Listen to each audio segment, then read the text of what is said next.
जहां देश भर के कई एग्जिट पोल बिहार के चुनावी नतीजों को लेकर अलग अलग दावे कर रहे हैं, वहीं अब दूसरे सर्वे एजेंसियों की तुलना में बेहतर समझी जाने वाली एक्सिस माई इंडिया ने भी अपने बिहार एग्जिट पोल 2025 के नतीजे जारी किए हैं। इस सर्वे में बिहार को 5 प्रमुख क्षेत्रों में बांटकर मतदाताओं का मूड परखा गया है। सीमांचल, कोसी, भोजपुर, मिथिलांचल और मगध पाटलिपुत्र। इस एग्जिट पोल की सबसे ज्यादा खास बात यह है कि इसमें एनडीए को राज्य के ज्यादातर इलाकों में महागठबंधन के मुकाबले कांटे की टक्कर दिखाया गया है, जहां हर सीट का गणित अंतिम नतीजे तक सस्पेंस में रहेगा। एक्सिस माई इंडिया के जातिगत वोट शेयर विश्लेषण ने भी इस मुकाबले को और दिलचस्प बना दिया। आंकड़ों के मुताबिक एनडीए को कुल 43% वोट शेयर, महागठबंधन को 41%, जनसुराज पार्टी को 4% और अन्य को 12% वोट मिलने का अनुमान दिखाया गया। वहीं जाति के आधार पर देखें तो एनडीए को एससी समुदाय से 49%, ईबीसी से 58%, ओबीसी से 63% और सामान्य वर्ग से 65% समर्थन मिला है। वहीं महागठबंधन को यादवों से 90% और मुस्लिम वोटरों से 79% का विशाल समर्थन मिलने का अनुमान दिखाया गया। इन आंकड़ों से साफ है कि जहां एनडीए की पकड़ पिछड़े, अति पिछड़े और सामान्य वर्ग में मजबूत है, वहीं महागठबंधन ने पारंपरिक यादव मुस्लिम समीकरण को अपने पक्ष में कायम रखा।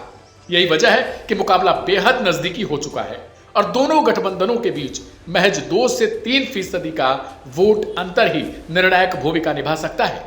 एक्सिस माई इंडिया बिहार एग्जिट पोल 2025 के मुताबिक सीमांचल क्षेत्र है, जिनमें कुल 24 सीटें हैं, उनमें महागठबंधन ने सबसे मजबूत प्रदर्शन किया है। इस मुस्लिम बाहुल्य इलाके में महागठबंधन को 15 सीटें और एनडीए को 8 सीटें मिलने के अनुमान जताए गए, जबकि जनसुराज पार्टी को 1 सीट का अनुमान दिखा है। वोट शेयर में महागठबंधन को 40% और एनडीए को 37% वोट मिलने का अनुमान है। यही इलाका एग्जिट पोल में महागठबंधन की सबसे बड़ी उम्मीद बनकर उभरा। वहीं कोसी क्षेत्र, जहां कुल 31 सीटें हैं, अगर इनकी बात करें तो तस्वीर लगभग बराबरी की है। एनडीए को यहां 16 और महागठबंधन को 15 सीटें मिलने का अनुमान है। वोट शेयर के हिसाब से भी दोनों गठबंधनों के बीच सिर्फ 1% वोट का अंतर है।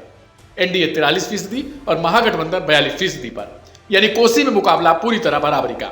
भोजपुर क्षेत्र की बात करें, जहां 49 सीटें, तो एनडीए को बढ़त मिलने का अनुमान है। सर्वे में एनडीए को 27 और महागठबंधन को 21 सीटें मिलने का अनुमान जताया गया, जबकि 1 सीट अन्य के खाते में जाती दिख रही है। वोट प्रतिशत में एनडीए 42% और महागठबंधन 40% पर है। मिथिलांचल क्षेत्र की बात करें तो कुल 58 सीटें हैं, जहां एनडीए थोड़ा आगे है। एक्सिस माई इंडिया के आंकड़ों के मुताबिक एनडीए को यहां 32 सीटें और महागठबंधन को 25 सीटें मिलने का अनुमान है। इस क्षेत्र में भी दोनों के बीच वोट शेयर का अंतर केवल 2% का है।